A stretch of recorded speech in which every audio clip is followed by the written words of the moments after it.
Ilmu metafakta mereka mengistilahkan. Metafakta itu katanya tidak bisa dijelaskan menggunakan akal. Jadi saya harus melepas pakaian, dan melepas pakaian itu kan nggak bisa di logika, di luar nalar. Saya nggak mau, saya tetap saja, saya tidak mau. Dia memaksa, masih menggunakan alasan yang sama kalau kamu tidak mau. Pesantren, tempat yang seharusnya menjadi benteng moral, pusat ilmu agama, dan tempat menempa generasi Islam yang kuat. Tapi kenapa masih saja ada kejadian-kejadian yang seharusnya nggak terjadi? Apakah ini hanya oknum? Atau ada faktor lain yang membuat ini terus berulang?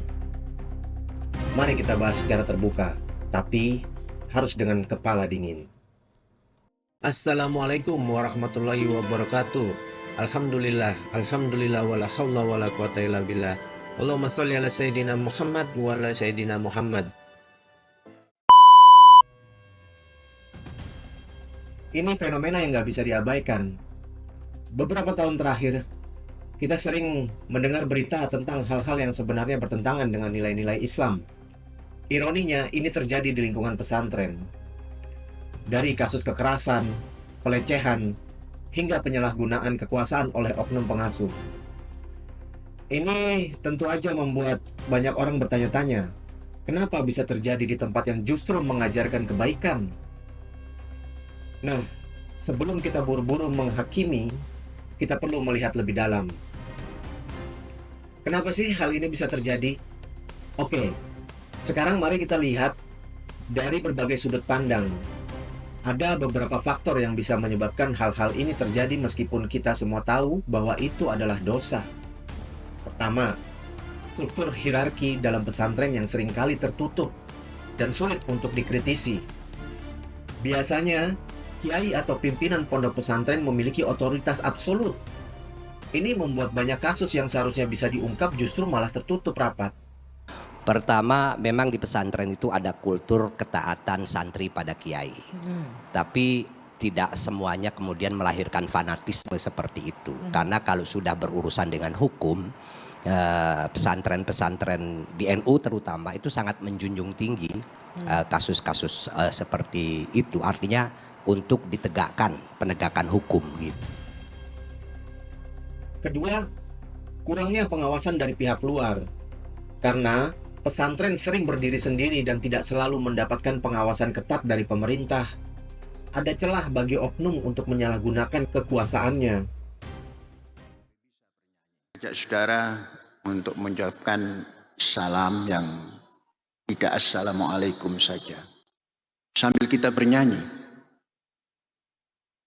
Saya rasa yang hadir walaupun tidak terlalu pandai, tapi bisa bernyanyi.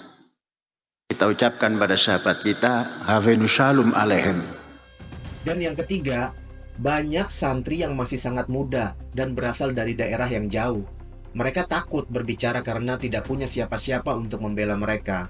Ditambah lagi, ada budaya nerimo.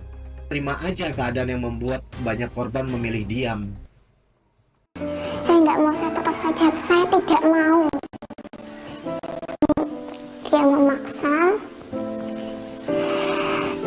masih menggunakan alasan yang sama. Kalau kamu tidak mau, berarti kamu masih menggunakan akal. Kamu belum menjiwai, itu metafakta. Dia mengatakan mau mengenalkan saya, caranya dengan melepas seluruh pakaian. Saya tetap jawab, saya tidak mau. Saya nggak tahu harus bagaimana. Saya nggak bisa ngapa-ngapain, di situ nggak ada orang sama sekali.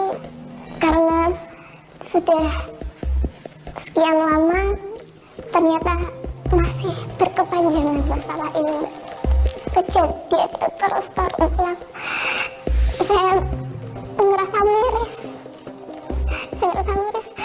Sekolah yang selama ini. Nah, supaya kita nggak hanya bicara teori, yuk kita lihat beberapa kasus nyata yang pernah terjadi dan menggemparkan Indonesia. Ada beberapa pesantren yang pernah disorot karena kasus pelecehan oleh oknum guru. Ada juga kasus kekerasan fisik terhadap santri, hingga penyalahgunaan dana yang seharusnya digunakan untuk pendidikan.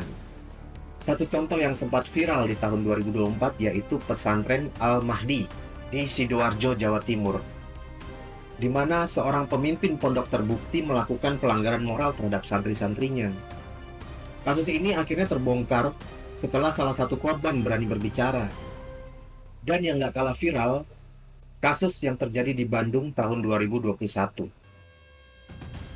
di mana guru pesantren yang menjadi tersangka melakukan kekerasan seksual terhadap santriwati.